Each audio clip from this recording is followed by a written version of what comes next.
ખેડૂત મિત્રો, ખેડૂત બોલે ખેતરેથી યુટ્યુબ ચેનલની અંદર આપનું હાર્દિક સ્વાગત છે। ખેડૂતોને અવનવી પસંદગીની વસ્તુ આપની સમક્ષ લઈને આવતા હોય છે। તો તમે જે રીતે જોઈ રહ્યા છો, આ એક ટ્રી ગાર્ડ બનાવેલું છે કે જેની અંદર પ્લાસ્ટિકની વેસ્ટ બોટલો જે હાઈવે ઉપરના લોકો ટ્રાવેલિંગ કરતા હોય અને ઘણા ખરા બુદ્ધિજીવી લોકો છે, આવું બધું પ્લાસ્ટિક છે રોડ રસ્તા ઉપર છે પોતે નાખી દેતા હોય અને પોતાની જાતને ઘણી છે એ બુદ્ધિજીવી સમજતા હોય। તો અમારા વિવિધ વિદ્યાર્થીઓ દ્વારા આ જે બોટલો છે ને ભેગી કરી અને એનું ટ્રી ગાર્ડ બનાવવામાં આવ્યું છે। આ એક ટ્રી ગાર્ડની અંદર ઓછામાં 60 થી 65 બોટલો છે એ સચવાઈ જાય છે।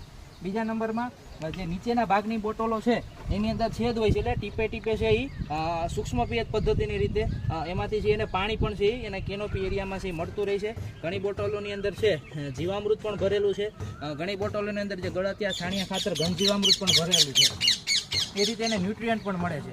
અને બીજા નંબરમાં કોઈ વાહન કે કંઈ આવતું હોય તો આનાથી રિફ્લેક્શનથી પણ એને છે ખ્યાલ રહે। આ રીતની પ્લાસ્ટિકની વેસ્ટ બોટલમાંથી છે ટ્રી ગાર્ડ બનાવેલું છે।